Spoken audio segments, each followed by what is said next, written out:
આજની ધર્મકથા. પ્રણામ. ધર્મકથા અંતર્ગત આપણે કેટલાક એવા આર્યાવર્તમાં થયેલા મહાપુરુષોના જીવન ચરિત્રને પોંખીએ છીએ કે જેમણે એમના જીવનની અંદરમાં શુભતાને સ્થાન આપ્યું, પોતાનું જીવન શુભ બનાવવા પ્રયત્ન કર્યો એમની સમજણ પ્રમાણે, અને આ જગતને શુભનું આલંબન આપ્યું. આ બધા સંતો કદાચ અલગ અલગ માન્યતા, અલગ અલગ પંથ, અલગ અલગ ધર્મને માનનારા હોય, એટલે એના કારણે કેટલીક અલગ અલગ વાતો એ પણ એમના જીવનમાં થઈ હોય, એવું બની શકે. પણ આ બધી વાતો કરતાં વધારે મહત્ત્વની વાત એ છે કે એમણે આ આર્યાવર્તને શુભતામાં પલ્લવિત રાખવા માટેનો બહુ જ મોટો પુરુષાર્થ આદર્યો. અને આપણે આ જે ચરિત્રો લઈએ છીએ એનો આશય જે છે એ છે, આપણે જ્યારે કોઈ એક વ્યક્તિને જોતા હોઈએ ને તો એની આજુબાજુ રહેનાર તત્વો એ આપણા વિઝનમાં થોડા બ્લર થઈ જાય. આપણું જેની પર ફોકસ હોય, આઈબોલ હંમેશા એને ક્લિયર રાખે અને બાકીની આગળ પાછળની જે દ્રશ્યો છે એને બ્લર કરી દે. કારણ કે આ પ્રાકૃતિક નિયમ છે કે જ્યારે આપણે કોઈ એક વસ્તુને ફોકસ કરતા હોઈએ તો સાહજિક રીતે બીજી વસ્તુ બ્લર થઈ જવી જોઈએ, અને થઈ જાય. બસ આ માનસિકતાથી આપણે આ લઈએ છીએ.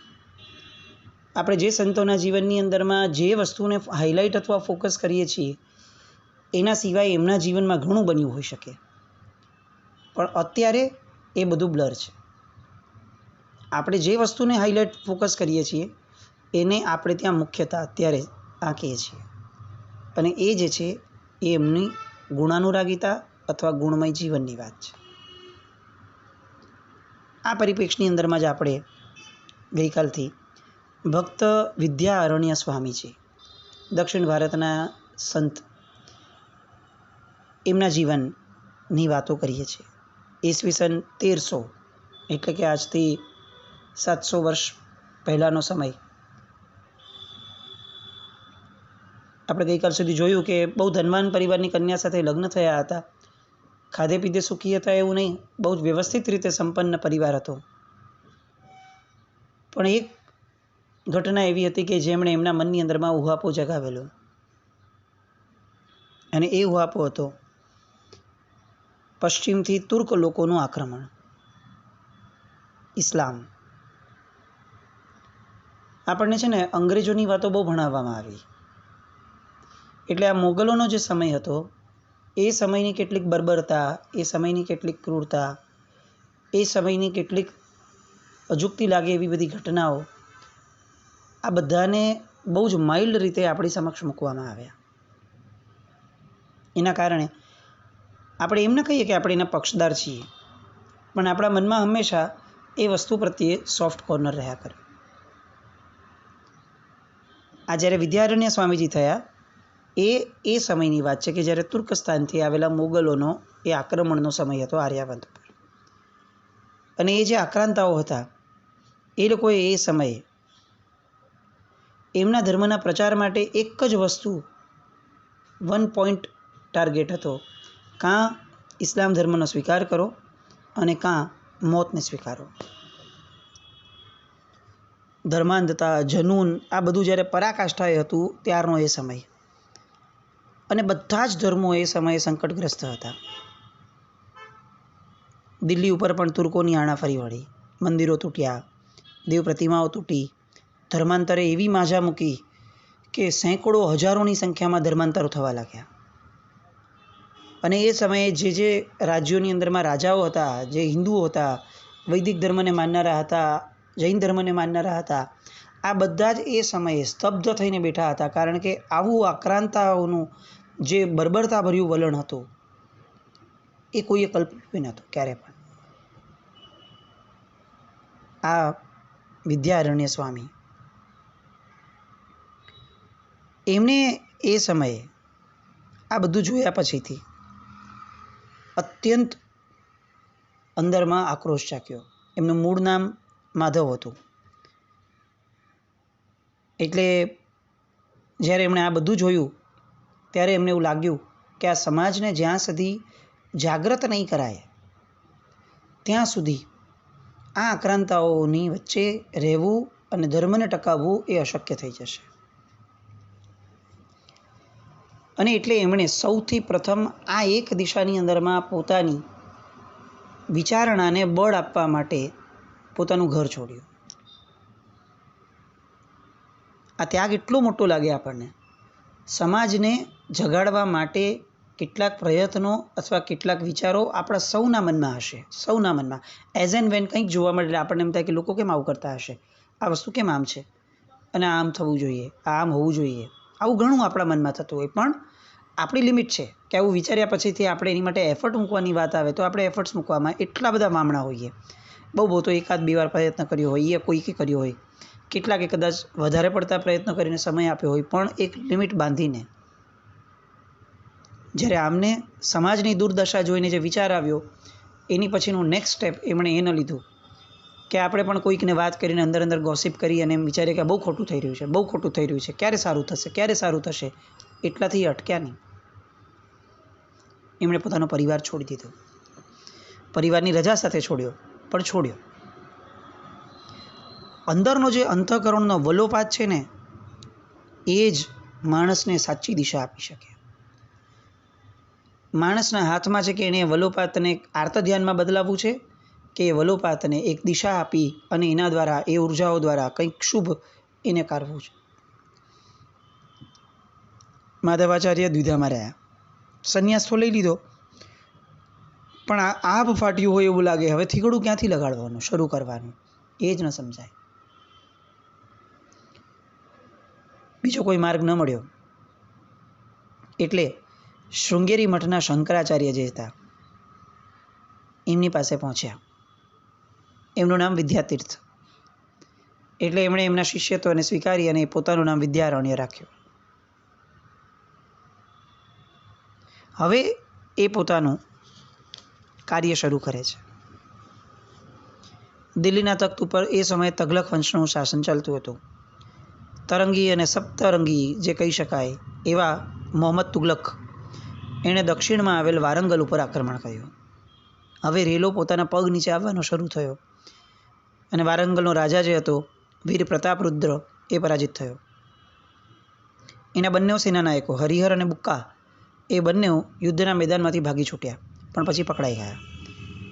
બંનેઓને સુલતાન મોહમ્મદની સામે રજૂ કરવામાં આવ્યા અને અંતે એ બંને પોતાનો કટ્ટર વિરોધ હોવા છતાં પોતાની સાથે થતી બર્બરતા, ક્રૂરતા એને સહી ન શક્યા અને અંતે ધર્માંતરણ કરી અને બંને ઇસ્લામ ધર્મને સ્વીકારી લે છે.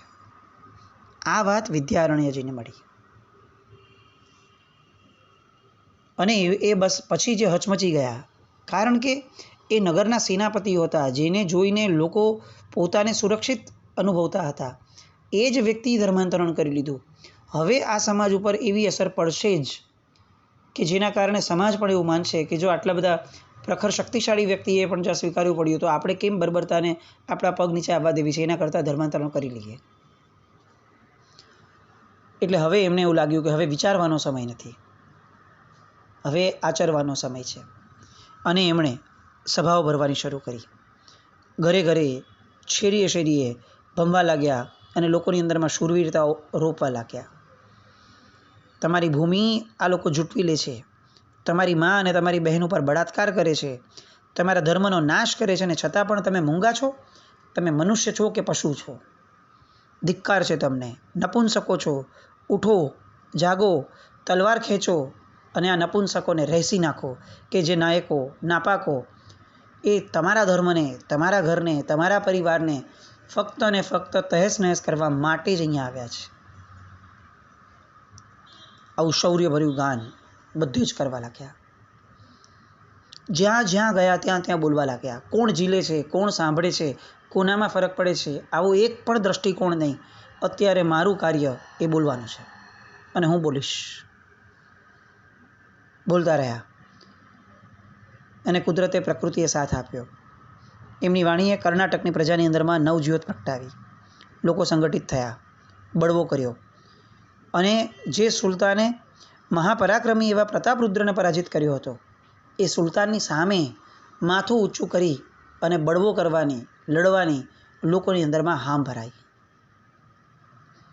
જે લોકોએ ધર્માંતરણ કરી લીધું હતું એવા લોકો પાસે ગયા અને એવા લોકો પાસે જઈને એમને સમજાવ્યું, કશો જ વાંધો નથી, ભલે બીજા પંડિતો તમને જે કહેતા, પણ હું તમને બાંહેધરી આપું છું, પાછા ઘર વાપસી કરો, પાછા પોતાના ધર્મમાં પાછા ફરો. હું તમને વૈદિક ધર્મનો શાસ્ત્રોક્ત એવી હું તમને ફરીથી દીક્ષા આપીશ, હું તમને તમારી મંત્ર દીક્ષા આપીશ, હું તમને વૈદિક ધર્મની અંદરમાં સ્વીકાર કરાવડાવીશ.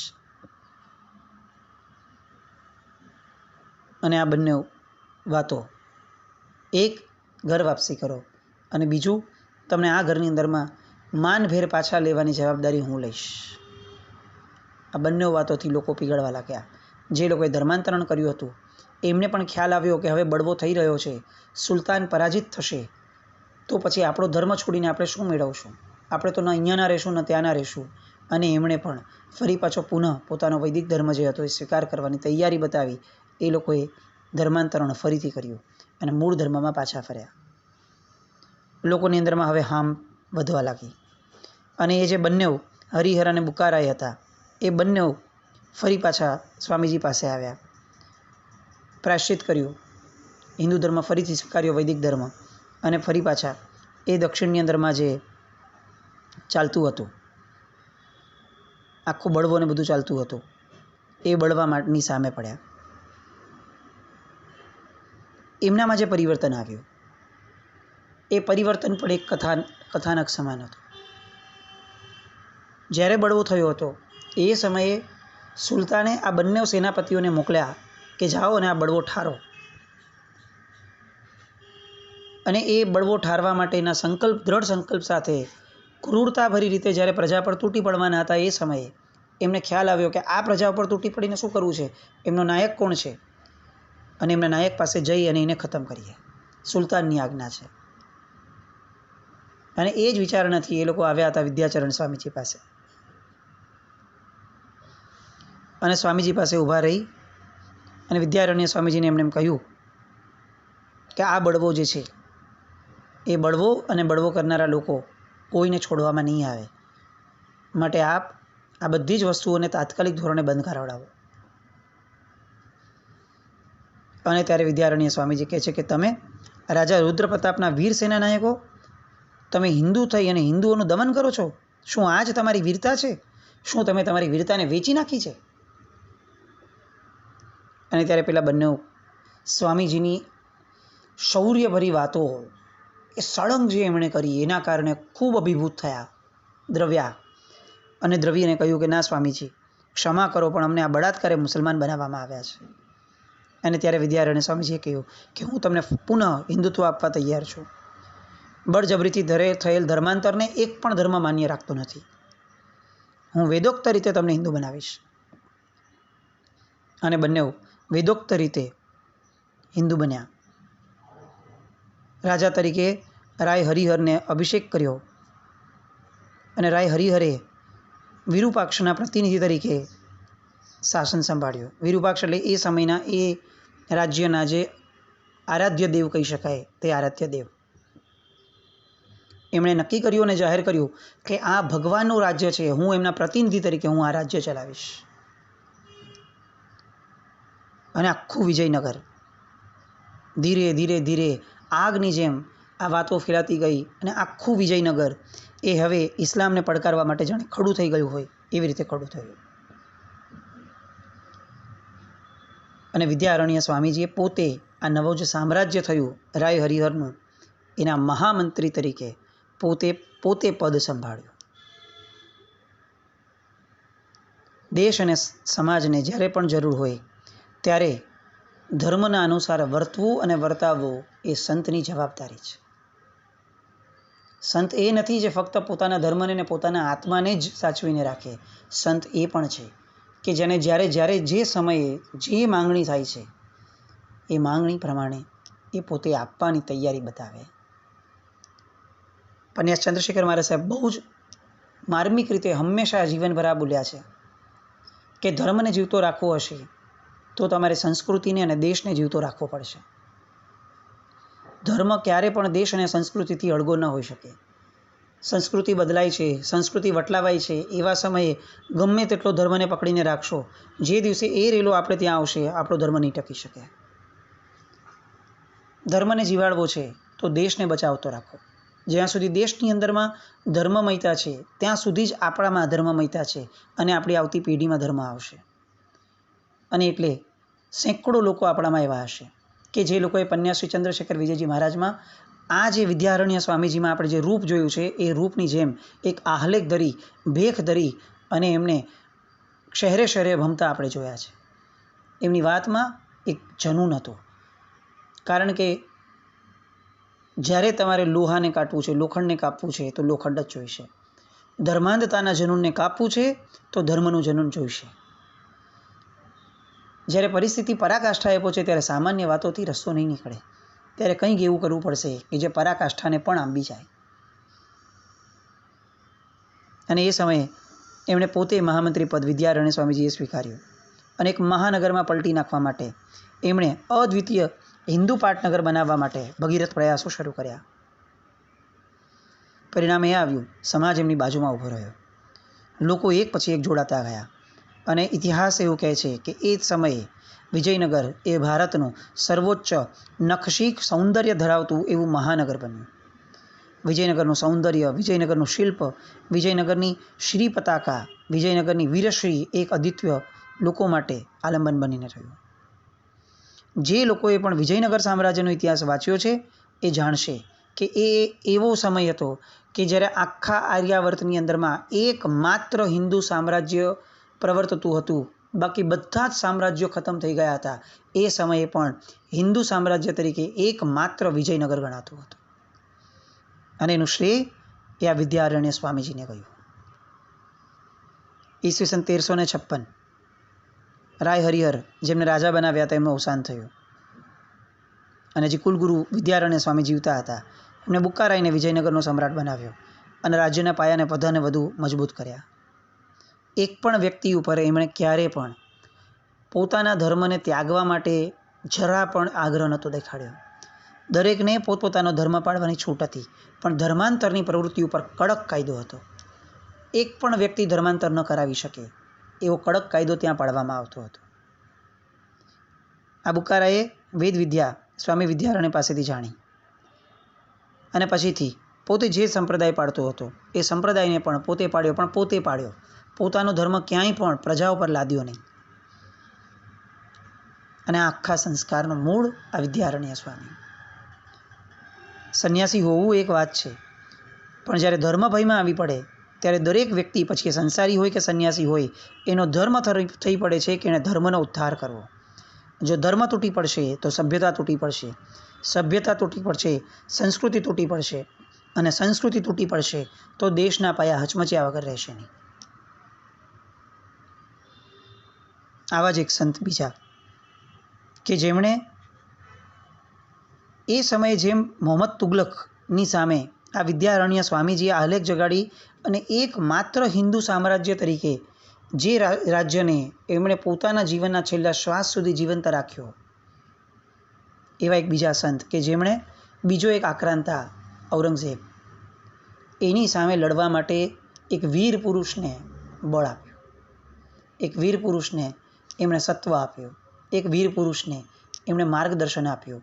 અને ફક્ત માર્ગદર્શન આપ્યું એવું નહીં, જેવી રીતે વિદ્યારણ્ય સ્વામી પોતે પદ લઈને બેઠા અને ધર્મ મહાસત્તાને પોતાના રાજ્યની અંદરમાં ચલાવવા માટે પોતે કાર્યરત રહ્યા, પોતે પદસ્થ રહ્યા, મંત્રી બનીને રહ્યા, એવી જ રીતે બીજા એક સંત કે જેમણે મહારાષ્ટ્રની અંદરમાં જેનું નામ જગપ્રસિદ્ધ છે એવા છત્રપતિ શિવાજી એમની સાથે એમની માથે રહી એમને સતત માર્ગદર્શન પૂરું પાડ્યું અને આખું રાજ્ય છત્રપતિ શિવાજીએ જેમના નામે ચલાવ્યું.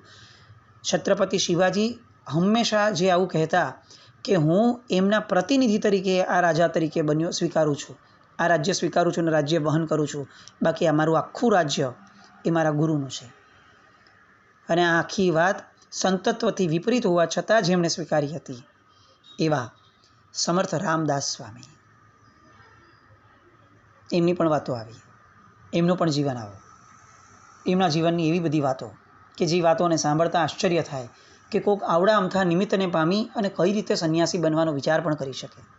જે નિમિત્ત તમારા અને મારા જીવનની અંદરમાં કદાચ દરેકે અનુભવ્યું છે, એવા નિમિત્તને પામી અને જે કક્ષાએ પહોંચ્યા અને જે રીતે એમણે આ દેશની અંદરમાં ધર્માંધતાને અટકાવવા માટેનો એક બહુ મોટો જાણે ઝંડો ગાળ્યો, એવા સંત સ્વામી રામદાસ, સમર્થ રામદાસ, એમના જીવનની વિચારણા આવતીકાલે ફરીથી મળીને કરીએ. પણ એટલું નક્કી રાખીએ, સંસ્કૃતિને જીવંત રાખવી એ પણ ધર્મ છે એવું બોલવા કરતાં એમ વિચારીએ સંસ્કૃતિને જીવંત રાખવી એ જ ધર્મ છે. બસ આવી ધર્મની શૂરવીરતા, ધર્મનું શૌર્ય, ધર્મની સાચી સમજણ અને એની ખુમારી આપણામાં પ્રગટે એવી શુભ મંગલ કામના સાથે જીનાજ્ઞા વિરુદ્ધ કંઈ પણ બોલાય તો મિચ્છામિ દુક્કડમ. જૈનમ જયતિ શાસનમ.